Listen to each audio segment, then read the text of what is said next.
우리 하나님 말씀은 다니엘서 9장 20절부터 봉독하겠습니다.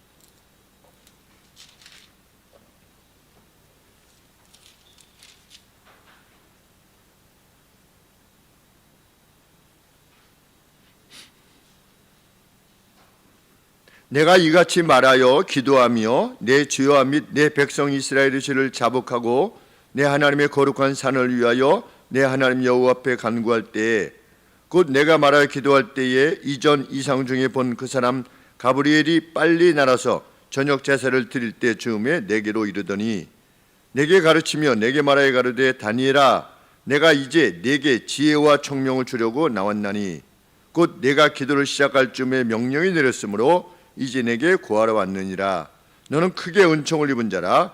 그런즉 너는 이 일을 생각하고 그 이상을 깨달을지니라. 내 백성과 내 거룩한 성을 위하여 70일에로 기한을 정하였나니 허물이 마치며 죄가 끝나며 죄악이 영속되며 영원한 의가 드러나며 이상과 예언이 응하며 또 지극히 거룩한 자가 기름 부음을 받으리라.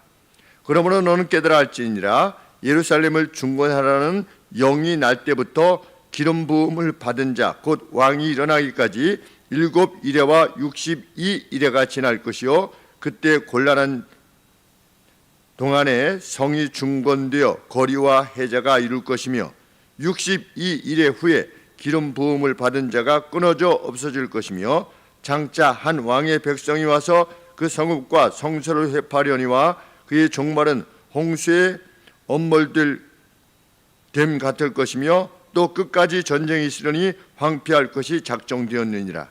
그가 장차 많은 사람으로 더불어 한 이레 동안의 언약을 굳게 정하겠고 그가 그 이레의 절반에 제사와 예물을 금지할 것이며 또 강포하여 미운 물건이 날개를 의지하여 설 것이며 또 이미 정한 종말까지 진노가 황폐케 하는 자에게 쏟아지리라 하였느니라.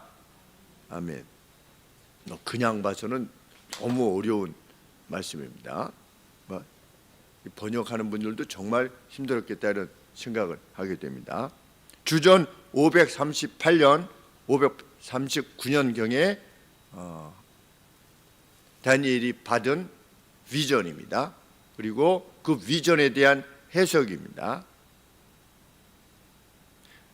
다니엘은 예레미야 선지서를 통해서 포로된 지 70년 만에 귀환할 것이다 라고 하는 예레미야 선지자의 말씀을 기억했는데 그 시기가 이제 다가온 것이죠. 그래서 자기의 죄와 자기 조상들의 죄를 하나님 앞에 회개하면서 금식으로 베옷을 입고 죄와 함께 하나님 앞에 간청합니다. 19절에 보시면 하나님 용서하시고 이제는 행동하시옵소서. 이제 시기가 되었으니 하나님 허락해 주옵소서 이렇게 간구합니다.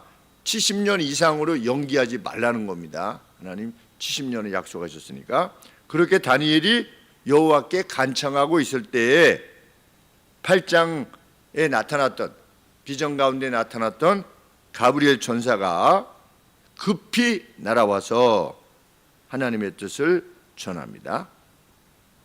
가브리엘 천사는 이후에 약 530년 뒤에 누구에게 나타났냐? 세례 요한의 아버지 사가랴, 제사장 사가랴에게 나타납니다. 그래서 불임인 내 아내가 아기를 갖게 될 것이다. 그러면서 그때 무엇이라고 자신의 정체성을 밝히냐면 나는 여호와 하나님 앞에 서 있는 자다 이렇게 표현을 했습니다.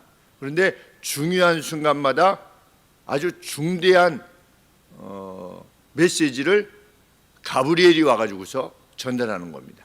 구약에서는 다니엘에게, 신약에서는 사가랴에게 가브리엘이 이 소식을 전하는 것을 보면 천상 세계에 있어서 이 가브리엘이 아주 핵심적인 역할을 감당하는 천사장이라는 것을 알게 됩니다. 천사라고 하는 것을.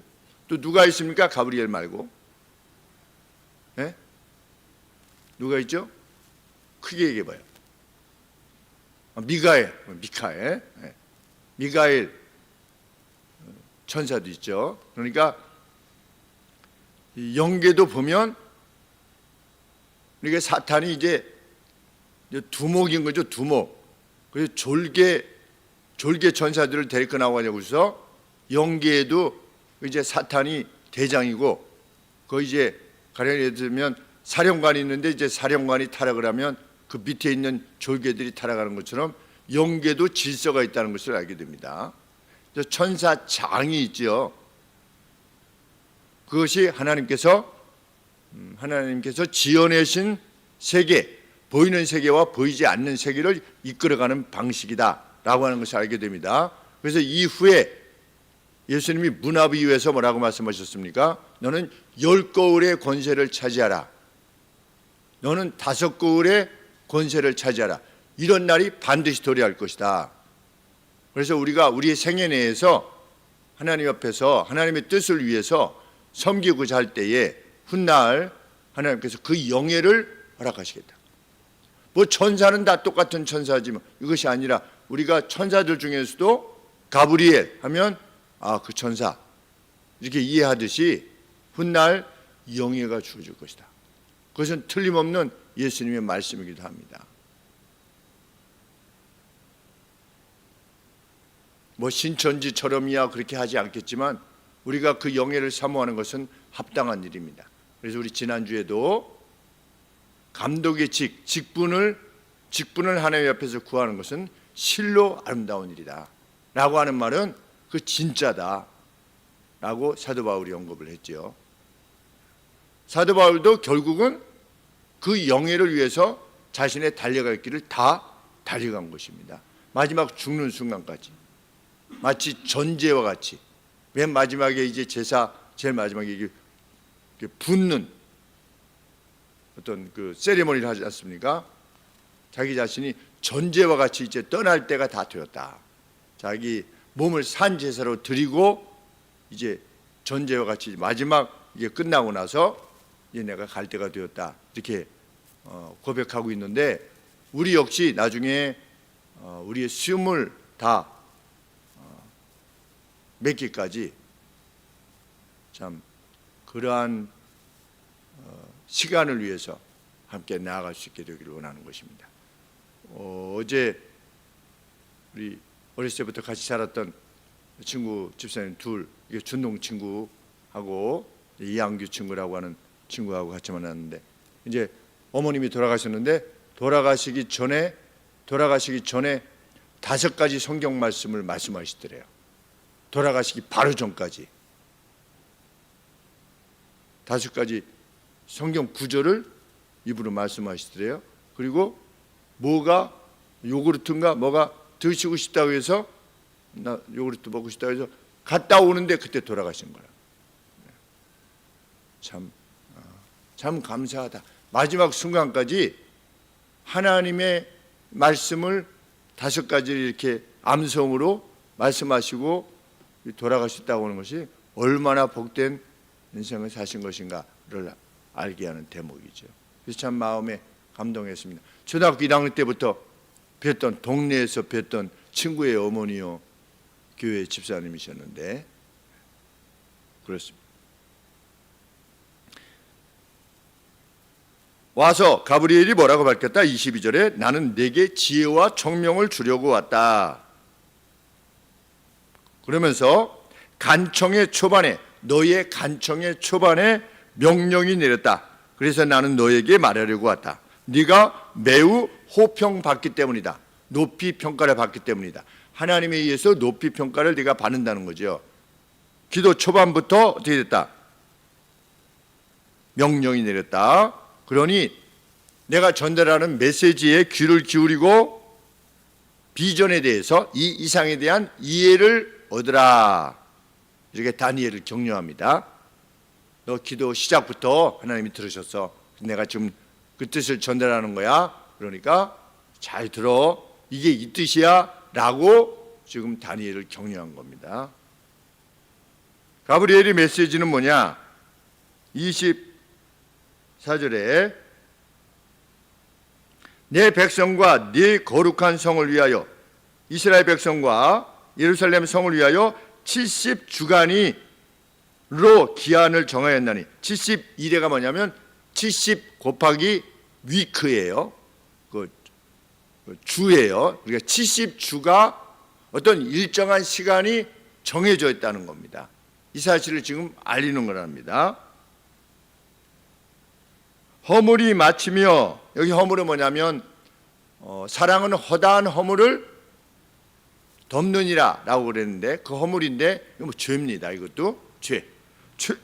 허물이 죄가 끝이고 또 다시 죄가 끝나며 죄악이 영속되면 뭐냐면 속죄되며 이런 뜻입니다. 그러니까 죄를 짓는 것이 끝나고 죄의 책임도 끝나고 죄에 대한 속죄가 끝나는,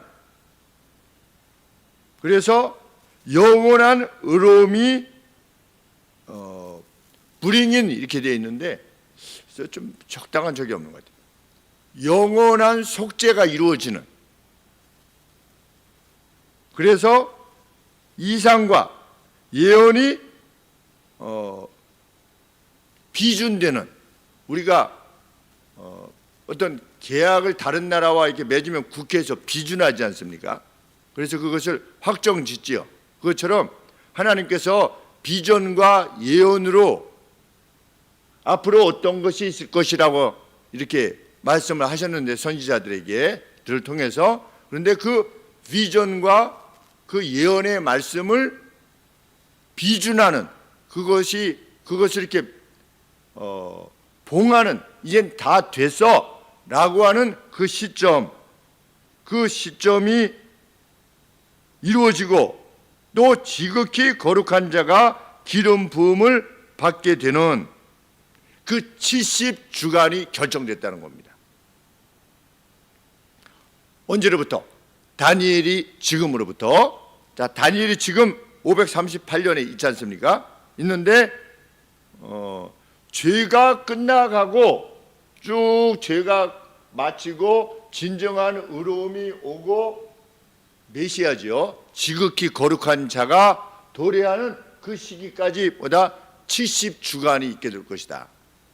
그런데 이 24절부터 27절은 신학자들이 가장 해석하기 어려운 본문 중에 하나인 겁니다. 성경에 보면. 그래서 처음에 7주, 그 다음에 62주, 그 다음에 한 주인데 이게 뭘 의미하느냐? 명확하지가 않아요.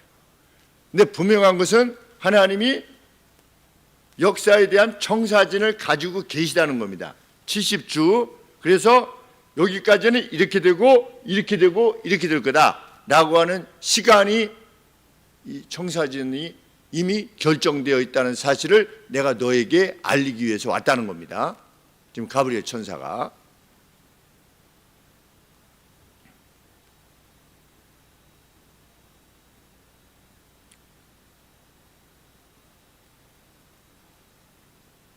그래서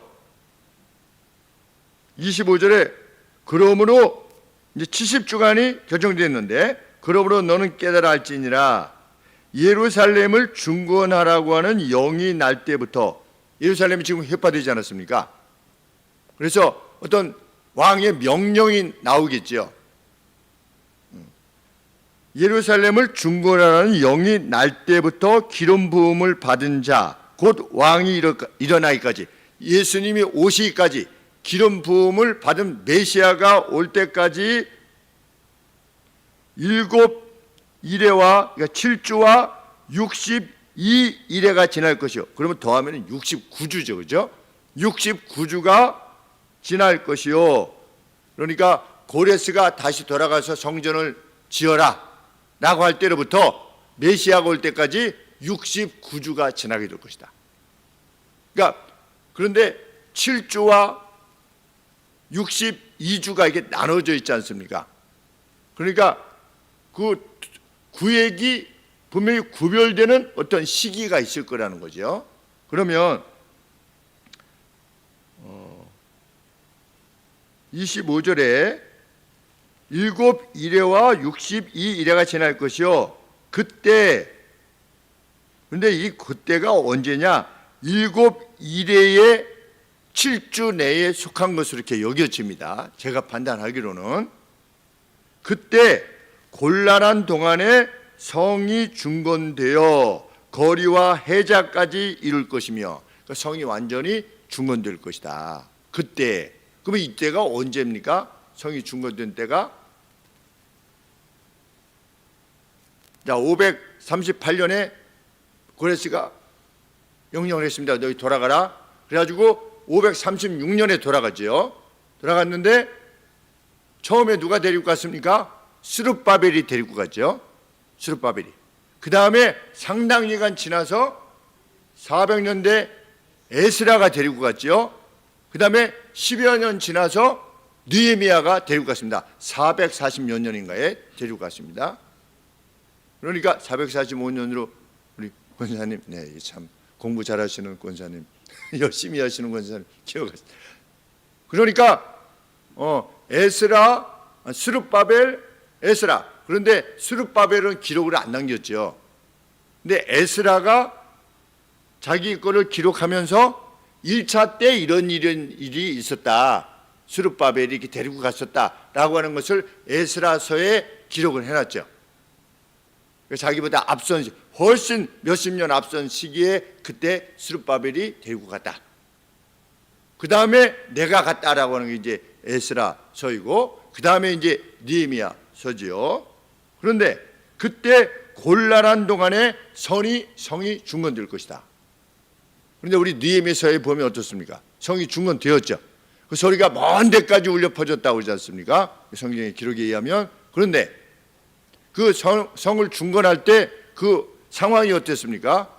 산발락과 도비야가 막 위협을 하고, 너희가 만든 성은 여우가 올라가도 무너지겠다 막 이렇게 조롱하고, 그래서 그 위협 때문에 느헤미야 자신도 낮에 이렇게 일을 할 때, 그 담보한다고 표현을 했을 때, 일을 할 때 한 손에는 무기를 들고 한 손에는 뭘 들고서 이렇게 일을 할 정도였다. 그런데 여기 이미 다니엘의 기록에 벌써 다 있는 겁니다. 이 내용이. 그것이 25절에 그때 곤란하면서, 곤란 가운데 성이 중건될 것인데 거리도 이루어지고 해자도 이루어질 것이다. 이게 아마 해자가, 제가 기억하기로는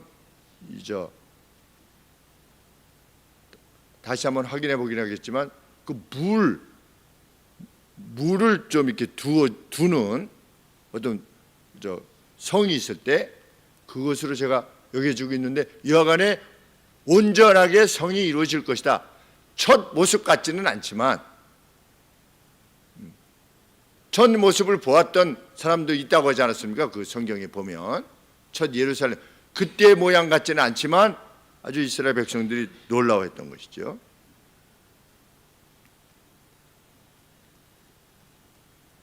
제가 이 말씀에 대해서 그래도 가장 합당하다라고 여겨지는 해석이 E.J. 영이라고 하는 아주 구약의 유명한 학자, 지금 이제 돌아가셨겠죠. 근데 E.J. 영이라고 하는 분이 이사야서에 있어서 아주 독보적인 주석을 내놓았습니다. 그리고 교회 2000년 역사의 전승에 따라서 주석을 해놓으신 분이고, 그래서 그 E.J. 영의 주석을 주로 참고하여서 제가 성경을 이렇게 살핀 겁니다. 같이. 그것만 가지고서도 매우 어렵더라고요, 이 내용이. 그렇지만 제가 이해하는 한에서 지금 설명을 드리는 것입니다.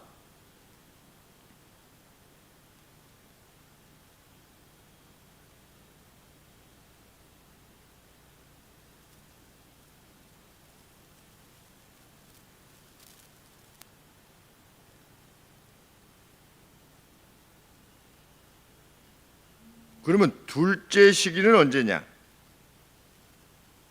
첫째 시기는 성이 중건되는 시기까지,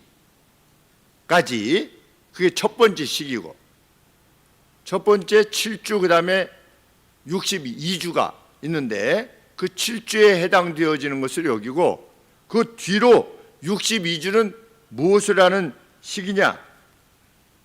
26절에 62주간 후에 기름 부음을 받은 자가 끊어져 없어질 것이며,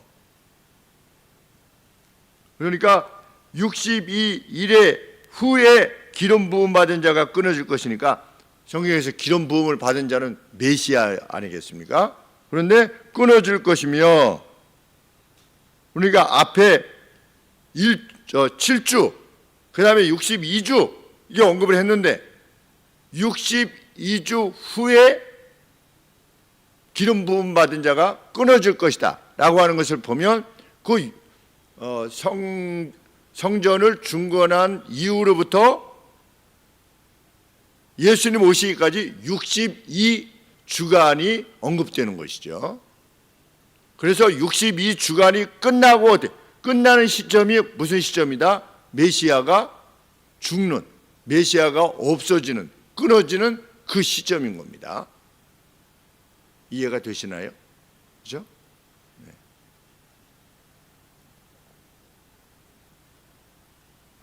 그러니까 예루살렘이 중건된 이후로부터 예수님이 오시기까지가 62주인 거죠.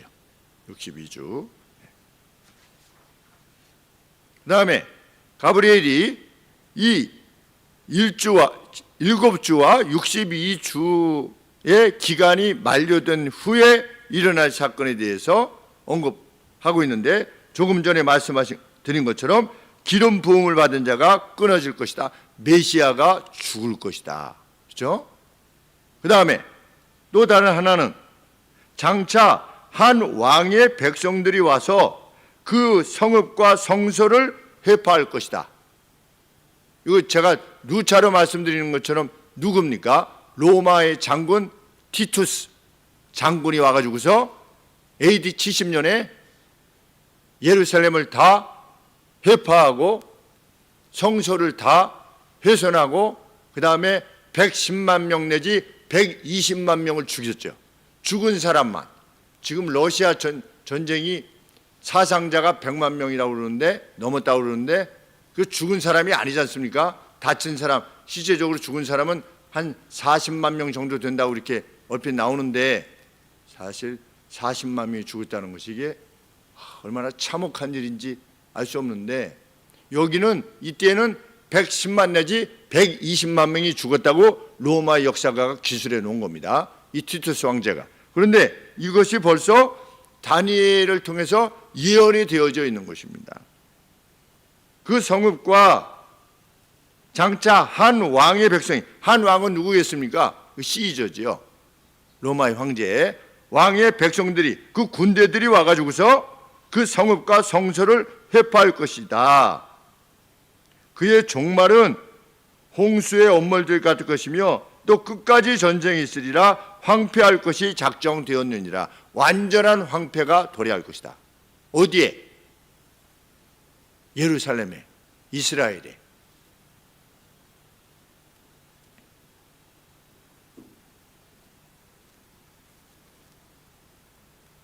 그런데 27절에 그가 메시아죠.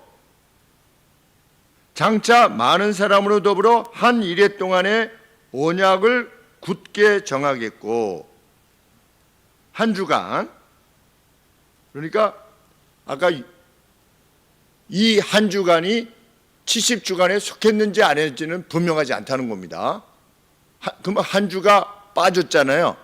아까 7주하고 62주면 69주인데 그 뒤로 한 주간을 또 언급하는 것을 보면 이 주간이 이 70주에 들었는지 안 했는지 우리 모르지만 그것이 우리에게 뭐 이렇게 중요한 것은 아니지요. 그런데 한 일해 동안에 언약을 굳게 정하겠고, 누가? 메시아가 언약을 굳게 정할 것이다. 근데 예수님이 오셔서 제자들이 뭐라고 하셨습니까? 내가 너희와 새 언약을 주노니, 이렇게 말씀하셨죠. 새 언약을 주노니. 이렇게 다니엘서를 보면 예수님이 오셔서 하시는 내용들이 다 거기 안에 있었던 거구나를 확인하게 되는 겁니다. 언약을 굳게 할 것이다 그랬는데 내가 새 언약을 준다. 이렇게 예수님 말씀하셨죠. 그러면서 뭐라고 하셨습니까? 서로 사랑하라. 서로 사랑하라. 사랑만이 예수님이 오셔서 행하신 언약이 뭡니까? 사랑하라예요. 하나님을 사랑하고 네 이웃을 네 몸같이 사랑해라. 이것이 예수님이 주신 새 언약이에요. 그것이 천지를 지으신 인자, 하늘 구름, 영광의 구름과 함께 오신 예수님께서 주신 언약입니다.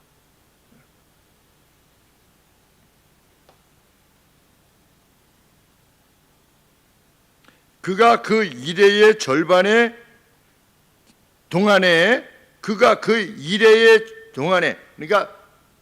한 주간이지 않습니까? 근데 다른 주간은 아까 7주간, 그러니까 명이 돌아가라라고 하는, 다시 성전을 지어라고 하는 명이 시작된 때로부터 7주잖아요. 그 성이 지어질 때까지. 그러면 우리가 그냥 시간적으로 따져봐도 나중에 느헤미야가 이제 성전을 중건하는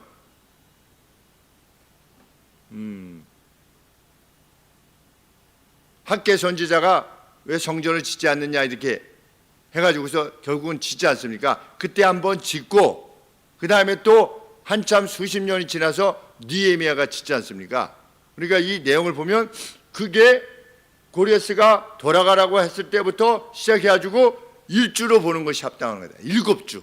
그렇죠? 시간이 한 7, 80년 이렇게 되니까 이게 7주면 이 7주로부터 약 한 400년 이상 지난 다음에 예수님이 오셨잖아요. 그러니까 여기가 7주, 여기가 62주, 그 다음에 한 주 남았지 않습니까? 그러면 예수님이 사역하신 그 시간, 그거를 한 주 정도로 우리가 이해하면 합당하다라고 이렇게 여겨지는 것입니다. 그래서 언약을 굳게 하신 다음에 그가 그 이레의 절반에 그랬는데 중간에 그 이레 동안에 그 일주일 동안에 제사와 예물을 금지할 것이며 누가? 메시아가 제사와 봉헌물을 중지시킬 것이다. 그러니까 제사를 어떻게 한 겁니까? 끝내신 거죠. 예수님이 친히 자신의 몸을 드리심으로 제물로 드리심으로 제사를 끝내시고 봉헌을 끝내신 것이죠. 그런데 그렇게 될 것이다라고 지금 예언을 해놓은 겁니다. 그래서 나중에 예수님이 이 말씀을 따라서 이게 다 행했을 때 사람들이 믿지 않는 것에 대해서 그들이 구약에 이렇게 되어 있지 않느냐, 구약에 이렇게 되어 있지 않느냐 계속해서 말씀하신 겁니다. 몰라서 못 믿은 것이 아닌 거라는 겁니다.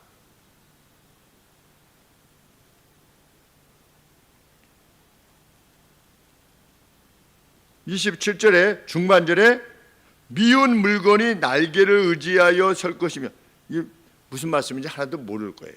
그렇죠? 어떤 혐오스러움의 날개 위에, 그 왜 날개인지 잘 모르겠지만 어떤 혐오스러운 일이 발생할 거라는 겁니다. 혐오스러운 일이. 자, 제가 이게 직역하겠습니다. 혐오스러움의 날개 위에 완전한 파괴를 만드는 이가 올 것이다.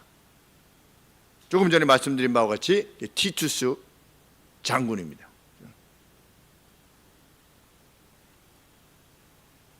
그리고 주님께서 바로 이 예언을 인용하심으로 예루살렘의 멸망을 예언하신 겁니다.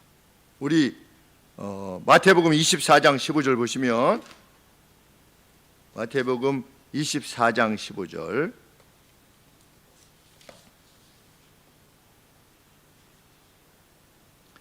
(24장 3절에) 제자들이 물어왔습니다. 조용히. 주의 임하심과 세상 끝에는 무슨 징조가 있겠습니까? 이렇게 물었습니다. 그랬더니 예수님이 뭐라고 말씀하셨습니까? 5절에 쭉 앞쪽에도 말씀하셨지만 이 15절에 그러므로 너희가 선지자 다니엘의 말한 바 멸망에 가증한 것이 거룩한 곳에 선 것을 보거든. 다니엘의 내용을 바로 조금 전에 읽으신 27절을 인용하신 겁니다. 9장 27절을 인용하셔서 거기 뭐라고 되어 있습니까? 미운 물건이, 그렇죠, 멸망에 가증한 것이, 그래서 예수님이 좀 더 정확하게 밝히신 거죠. 멸망에 가증한 것이 거룩한 것. 거룩한 것은 뭡니까? 성전이지 않습니까? 선 것을 보거든 그때 유대에 있는 자들은 산으로 도망할지어다. 왜? 지금 110만 명, 120만 명이 이제 죽임을 당하는 그 시기가 도래할 거니까. 그 시기가 될 거니까. 그래서 지붕 위에 있는 자들은 집안에 있는 물건을 가지러 내려가지 말며 밭에 있는 자는 겉옷을 가지러 뒤로 돌이키지 말지어다. 생존을 위해서 도망가야 될 때가 반드시 도래할 거다. 예수님이 승천하신 뒤에 약 35년 뒤에 AD 70년에 이 일이 발생한 겁니다. 그런데 이미 다니엘서에 이것이 언급되어 있는 겁니다.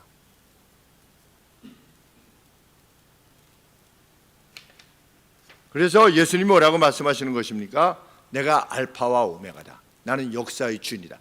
역사에 대한 청사진을 내가 가지고 있다는 겁니다. 그런데 이 청사진을 구약에서 누구한테 분명히 밝히셨느냐? 다니엘에게 밝히셨습니다. 다니엘이 어떤 인물이냐? 사자굴 속에 들어가기를 기꺼워하는 주를 위해서. 제가 이번에 그 노예, 이렇게 임신노예 갔더니 일회 선배님이 저한테 뭐라고 하시냐면, 목사님, 제가 듣기로 강골이라고 들었습니다.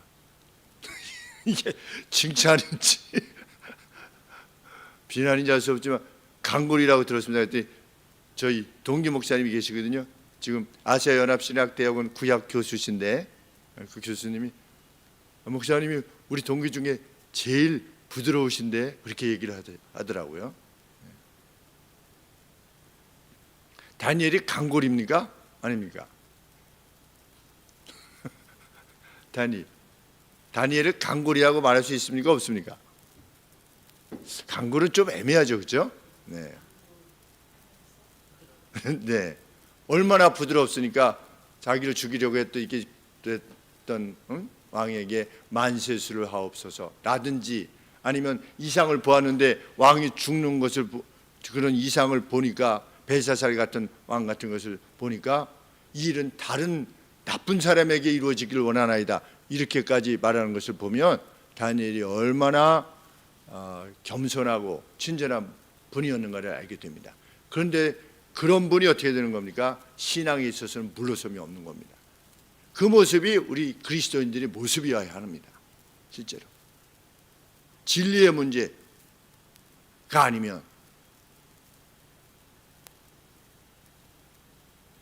어제도 왜 임시노예가 이루어졌냐면, 무슨 교회 어떤 목사님이 그 신사도 운동 뭐 그렇게 얘기하나 보죠. 김사도, 정사도 뭐 이런 식으로 사도가 계속 이어졌다고, 뭐 이런 운동, 좀 이렇게 건강하지 못한 운동이 있었는데 젊을 때 이렇게 했다. 그런데 자기가 회개한다, 이렇게 들어오는 겁니다. 이제 저희 합동신학대학원 선배이신데 이제 그런 운동을 하니까 노예에서 뭐라고 그러니까 그럼 관다고 그래가지고 독립교회로 간 겁니다. 그냥 독립교단으로 갔다가 이제 거의 은퇴가 될 시점에 다시 이제 들어오시겠다고 그래가지고 부목사님하고 이렇게 들어오는데, 저는 처음이지 않습니까? 이제 가서 회개를 하는, 어떻게 보면 거의 처음인데 말하기가 좀 조심스럽더라고요. 그래서 얘기했었는데 회개했다고 그러는데,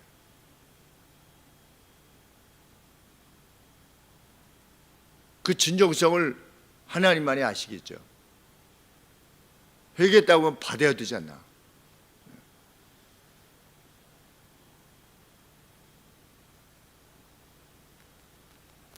그런데 그분에 대해서 지금 총회 이단대책위원회에서 연구를 하고 있다는 겁니다. 전화가 왔어요. 전화가 와서 지금 총회가 그 이단성이 있다라고 해서 지금 연구를 하고 있는데 그 노예에서 받으면 어떡하냐.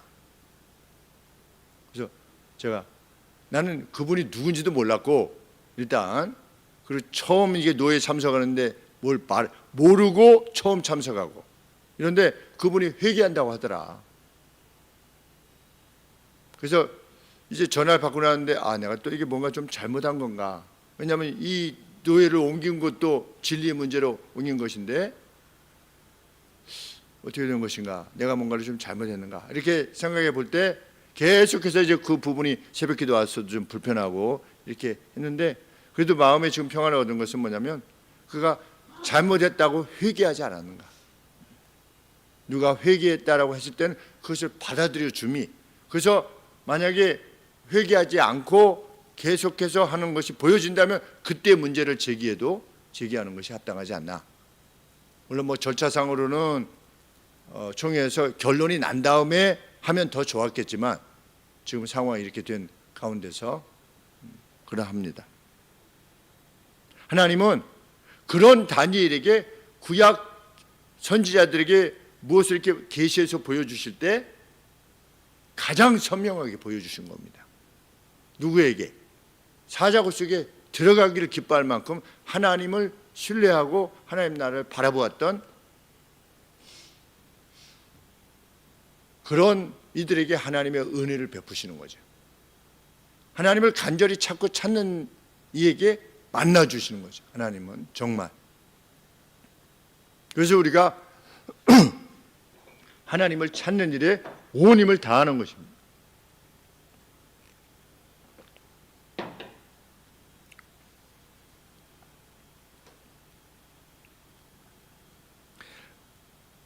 이것이 다니엘이 가브리엘 천사로부터 받았던 계시의 내용인데, 오늘 우리가 이 계시의 내용을 받는다는 것이 얼마나 은총인지 알 수 없는 겁니다. 우리는 그때 다니엘에게 말씀하신 내용이 이 내용이었구나. 그런데 예수님 때 이렇게 해서 역사적으로 그게 이루어졌구나 라고 하는 것을 우리는 알게 되는 거 아니겠습니까? 그러니까 다니엘이 이 이상을 받았을 때 완전히 깨닫지 못했죠. 다니엘도 우리만큼 못 깨닫는 겁니다. 왜? 그 이후의 역사를 보지는 못했잖아요. 다니엘이 이상으로만 받고 이렇게 기록을 했을 뿐이지. 그렇지만 우리는 다니엘의 계시도 받고 실제로 역사로 그것이 이루어졌다는 것도 우리가 이해하고, 그래서 믿음을 지닌 것이니까 얼마나 은혜의 시기에 살고 있는지, 그리고 이것이 뭐 우리의 특별한 지적인 능력에 의해서 주어진 것도 아니고 예수님 말씀대로 성령은 마치 바람과 같으시다. 퓨뉴마, 근데 퓨뉴마 성령, 바람, 이게 같은 단어예요. 루아흐. 구약으로는 루아흐인데 그게 성령이라고 하기도 하고 그 숨이라기도 하고, 그래서 예수님이 그걸 뭐라고 하는데 언어의 유의를 사용하신 겁니다. 성령은 마치 바람과 같다 이렇게.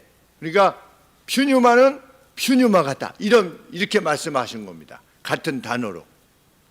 그런데 바람은 안 보이잖아요. 성령께서도 안 보이시는 겁니다. 우리의 마음에 어떻게 역사하는지 몰라요. 바람이 어떻게 역사하는지 모르지 않습니까? 그런데 바람이 불면 이게 흔들리잖아요. 뭔가 역사가 있잖아요. 성령이 지나가면 우리 마음에 역사가 있잖아요. 그렇게 표현을 하셨는데, 우리가 이렇게 다니엘서의 내용을 받고 그게 그렇구나 알게 되었다고 하는 지적인 알미 있어야만 믿음이 강화되지 않습니까? 그래서 믿음은 들음에서 나온다. 이거 지금 듣는 거죠. 우리가 들음은 하나님의 말씀으로부터 나오는 것이다 라고 했을 때 은총을 입은 것이 분명합니다. 역사가 진행되면서 그렇게 은총을 입은 사람이 그리 많지 않습니다. 실상. 그리고 뭐 이게 다니엘서 이 내용을 직접 들을 수 있는 분들도 사실 별로 없잖아요. 이 내용을 설교하는 분들도, 왜냐하면 이게 너무 어려우니까 본문 자체가. 그리고 자료도 잘 없고, 저도 그러니까 이재희 영 자료를 미국에서 사온 거예요. 그때 97년에 사왔는데 유스북 코너에 가서 산 겁니다. 그래서 목사님이 이제 은퇴하시고 나서 그걸 이제 어드만사나 베이커사나 존드반사는 유스북 코너가 없었지만 어드만사라고 있었는데 우리나라로 치면 생명의 말씀사 같은 출판사입니다. 아주 정통이죠, 정통. 근데 어드만사의 유스북, 그러니까 뭐죠? 중고책, 중고서적. 그러니까 여기는 거기 가면 알렌이라고 하는 분이 계셨는데 제가 전에 말씀드렸듯이 진짜 얼굴이 천사 같았어요, 천사. 그래서 제가 뭐라고 하냐면 천사를 내가 봤다면 당신같이 생겼을 거다 그랬더니 그냥 너무 좋아가지고 막 그러면서 저 처치 파저스라고 하는 책 56권인가 53권 되어 있는데 내가 특별히 300불에 주겠다. 지금 이만한 책이 아주 그냥 양장본으로 해가지고 두껍고 그 잘 없는데 처치 파저스의 책이나 뭐냐면 요한의 제자 폴리갑이 뭐라고 했는가 그 기록이 다 있는 거예요. 그러니까 교회 역사 안에 있는 100년부터 중세 시대까지의 그 기록이 다 거기다 이렇게 되어 있는 거죠. 지금 3층에 있는데 300불이 준다고 해서 사왔죠. 그런데 이제 거기 가면은 책을 만들었는데 책의 중간에 어떤 표지가 하나가 이렇게 된 거예요. 한 장이 약간만 끝에 이러면 10,000원짜리를 2,000원에 주는 거예요. 저야 뭐 여기 하나 구부러진 게 무슨 상관이겠죠? 그런 식으로 해서 많이 산 겁니다, 책을. 근데 거기에서 산 겁니다. The Prophecy of Daniel. 그러니까 다니엘 선지서 그런 책의 내용이에요. 근데 이 책의 이 24절부터 27절을 오늘 이렇게 보려고 그러는데 이 본문에 대해서는 이러한 해석이 있다. 이러한 해석이 있다. 이러한 해석이 있다. 이 내용이 30페이지가 넘어요. 그게 다 영문으로 되어 있지 않습니까? 그래가지고 이제 인터넷상에 만약에 올라왔으면 그냥 이렇게 저 번역을 해가지고 그래도 대강 너무 시간이 많이 걸리면 이제 한글로 트랜스레이터 하라고 그러면 한글로 이렇게 나오잖아요. 그러면 대강 무슨 뜻인지 알겠는데 이거는 일일이 다 넣어야 되잖아요. 이렇게 이해가 가량 안 되면.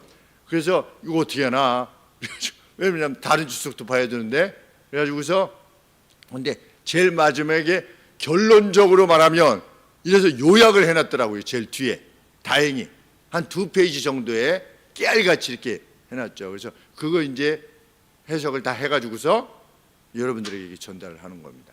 근데 읽어가면서 이해가 안 되는 부분들도 물론 있지만 대체적으로 이런 것이구나 이거 알게 되니까 참 마음이 기쁘고 그것을 전달받게 되는 거죠. 그런데 만일 큰형이 저를 오라고 안 했으면 못 갔죠. 저도 이렇게 못하는 겁니다.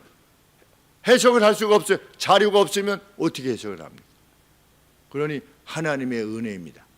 큰형 덕이죠. 큰형. 우리 성도님들이 또 한편으로는 큰형 덕을 보고 계시는 겁니다. 저희 목사형 그리고 저를 길러주신 그 장경재 목사님 뭐 비롯해서 주일학교 선생님들 그 다 교육받고 제가 사랑받고 목사가 된 거니까 그러니까 그 누군가가 수고하고 희생하고 헌신해서 누가 이렇게 되어지면 그 은택을 공유하는 거죠. 그리고 우리가 또 그렇게 그런 사람을 만들어내기를 소원하는 것이고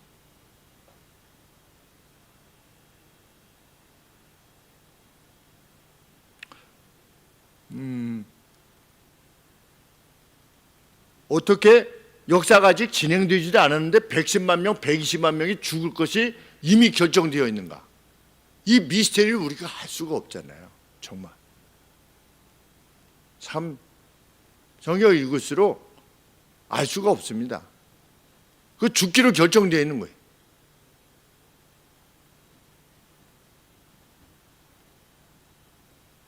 그런데 우리가 분명히 알게 되는 것은 역사에 대한 하나님의 청사진이 있다는 것, 그리고 역사의 목적이 뭐다?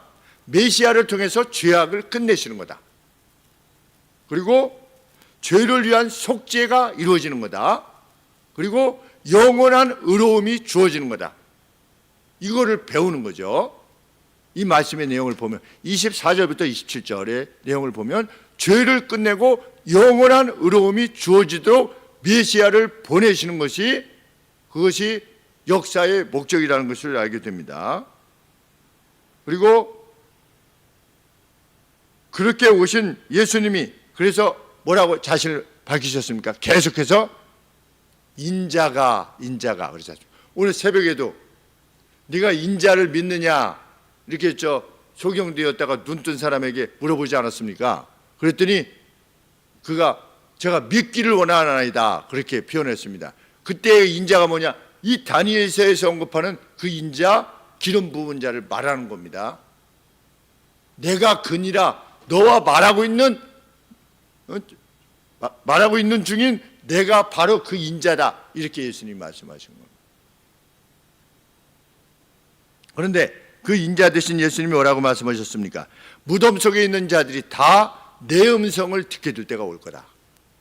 무서우신 말씀이기도 하고 너무나 감사한 말씀이기도 하죠. 그래서 선을 행한 자는 생명의 부활로, 악을 범한 자는 심판의 부활로 나올 것이다. 1대1로 나올 것이다. 그런데 예수님이 하나님의 일이 무엇입니까? 이게 물었습니다. 바로 뒤에 요한복음에서 5장에서 선한 일을 행한 자는 생명의 부활로 나올 것이다 그랬어요. 근데 6장에서 하나님의 일, 그러니까 선한 일이 뭡니까? 이랬더니 아버지가 보내신 나를 믿는 게 선한 일이다 이렇게 말씀하셨어요. 믿느냐 믿지 않느냐가 결정한다는 겁니다. 그런데 우리는 믿지 않습니까? 예수님이 우리는 그래서 이미 그 역사의 목적대로 영원한 의로움이 주어진 이들입니다. 이 점에 있어서 추워도 의심이 없는 겁니다. 우리가 생명의 부활로 과연 나올 것이냐, 내가 이 정도로 해가지고 나올 것이냐, 예수님이 성부에 의해서 보내심을 받은 그 인자라고 하는 것을 믿는 사람은 구원이 있는 겁니다. 이미 영생을 얻었고 이렇게 표현하는 것입니다. 영생을 얻은 자로 또 그 거대한 스케일, 그 장대한 스케일의 역사에 대한 목적을 아는 이로 오늘 우리가 산다는 것은 정말 신의 은택을 입은 이들로서 오늘을 사는 것입니다. 다니엘서의 기록을 남겨주신 하나님께 감사를 드리게 됩니다. 기도하겠습니다. 하나님 아버지, 우리에게 이 은총을 허락하심을 감사합니다. 나라와 권세와 영광이 아버지의 것임을 인정하는, 고백하는 저희일 수 있음을 감사합니다. 성령께서 우리 안에 역사하셔서 우리로 하여금 주의 백성을 삼으시기 위하여 문을 두드렸고, 또 하나님 저희가 이에 응답하여 주님을 우리의 주로 받아들이게 되었사오니 하나님 감사합니다. 이후로도 이 역사를 아는 이로 살아가게 하여 주옵소서. 불안이 오거나 어떤 다툼이 오려고 하거나 시험이 올 때에도, 유혹이 올 때에도 하나님 이 역사를 기억하게 하여 주시옵소서. 주께서 가르치신 기도하겠습니다. 하늘에 계신 우리 아버지여, 이름이 거룩히 여김을 받으시오며 나라에 임하옵시며 뜻이 하늘에서 이룬 것 같이 땅에서도 이루어지이다. 오늘날 우리에게 일용할 양식을 주옵시고 우리가 우리에게 죄 지은 자를 사하여 준 것 같이 우리 죄를 사하여 주옵시고 우리를 시험에 들게 하지 마옵시고 다만 악에서 구하옵소서. 대개 나라와 권세와 영광이 아버지께 영원히 싸움나이다. 아멘.